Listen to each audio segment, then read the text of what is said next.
This is Fred Beck from Fred Talks Fighting. I'm joined by Ty Mitchell today in Manchester. Hi guys. On the Darren Till undercard once again. You're always fighting on Darren Till undercards now. I'm a waste man, bro. I'm like his little and I'm getting further down the card. The first fight I was like 2 before him. Right. The last card I was one before him. Now I'm like 6 before him. It's getting worse.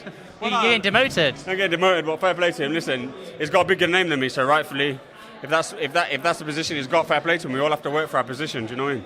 Yeah, work you up indeed. Speaking of positions, I saw a documentary. It was very good. The Misfits did of you. How was that being part of? Yeah, I didn't really want to go into certain things again. It was a very long time ago. However, with the last fight, it just was spouting a lot of misinformation. So they wanted me to just put the record straight about what actually happened, my feelings towards the situation, and then obviously I don't have to, because at the end of the day I don't want to keep, there's other people's emotions involved, so I don't want to keep bringing it up. It's not fair on them. So I agreed to do it once. That will be the end of it now for me. But I'm here to spread positivity, Fred. You know what I'm like. So, but it was good. I think they got to see a different side of me, and then obviously just me training and being with my son. It was nice. I saw the close relationship you have with Tyson Fury. What did Tyson say to you after your win against Idris? Oh, he knew I was going to battle him. He just rang me and said, "Good talk." Oh, really? He was watching it at home, but he said obviously he knew what was going to happen anyway.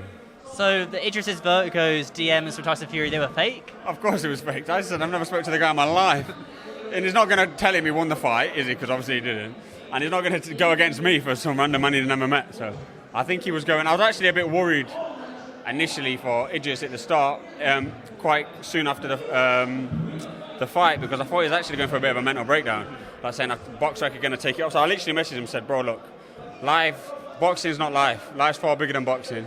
You win some, you lose some. You've got a child. You need to be mentally in a good place for your child." So I don't know whether he was just doing it to make noise or whether he was going through something, but I said, "Bro, look, I know you don't like me or don't want to speak to me or whatever, but if there's anything I can do, like, I'll always here to help you," because I still wish him all the best, you know what I mean? So, yeah. You still want him to do well, because if he does well, it makes you look good. In life. Yeah, in life as well. But in boxing as well, if he loses, then it doesn't look as good. But if he goes and knocks out for you guys, it makes your win. Yeah, it makes your win look even better. With this though, moving very fast so far this year. There haven't been too many missed shows so far, but you managed to make your way onto most of them. There's been 3 and I've been on all 3. Yeah, perfect. 3 out of 3. But it's a big step up for you though, this fight. A big step up for you. Big step up. But look, at the end of the day, I don't have long career. I'm 34. So I have to take these fights. And if I can't beat Sean Hemphill, I'll just go back to the normal Misfits and fight UFC fighters and whatever. Because look, at the end of the day, if I can't beat Sean Hemphill, I'm not going to get to where I want to as a pro. There's no point wasting my time, so I might as well jump in the water and hope I can swim. It's about Liam Cameron though. This fight was mentioned quite a few times. And I think I've heard Mam say you can have 1 or 2 before him and then jump into Liam Cameron and test yourself. Yeah, so I've ended up picking someone better than Liam Cameron.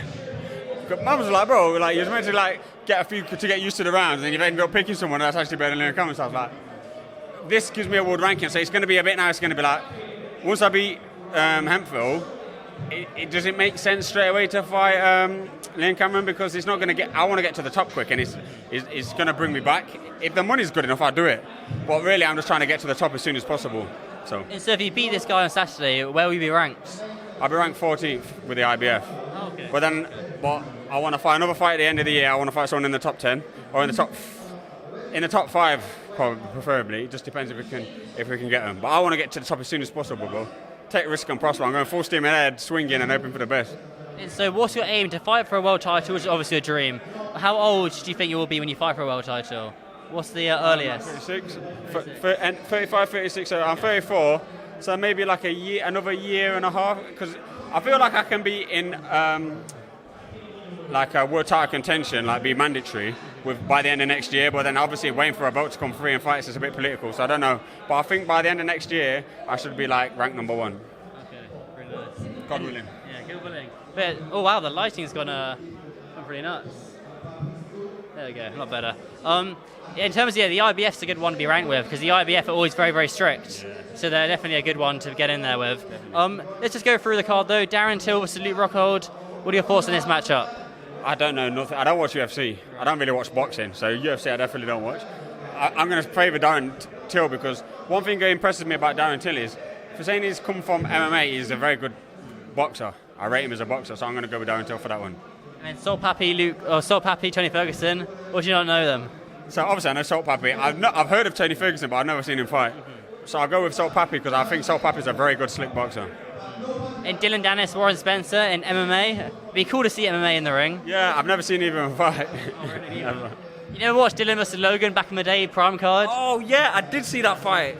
Was that where everyone jumped in? Yeah, the very Yeah, Dillon Danis was shit, bruv. He just ran off for a 4 round and tried to armbar him. Yeah, I'm going with the other guy. Warren. Yeah, just because I know Dillon Danis a bitch. Right, well, that's the first one picking for Warren. Only because he just ran off the whole time. What was he doing? Like, he just did nothing. I thought, you've got no arse. I lost a lot of respect for him from that. Whether or not the other guy is better, I want the other guy to win because he's got more heart. Must have. We'll see. Anything else come up for you though in the next few weeks? You want to get the winner Saturday, go on a little holiday and back in the gym? Is that the plan? I'm sort of predicting here. Yeah, straight on holiday, bro. Probably put about 4 stone of fat on. And spend some time with my son. He goes back to school soon. Where on holiday are you going? Depends who I take. Which one of my 100 gyal? No, I don't know, bro. It depends where I go and who I go with. But somewhere nice and quiet. I don't really like a fast pace. I'm very chilled. I like to do little excursions and stuff. Yeah. But I like to just sit around and do much. I'm an old man, bro. Cool stuff. Well, Ty, as always, mate. Thank you very much. Legend, bro. And I'll see you the rest of the week. Oh, mate. See you in a bit. Tom.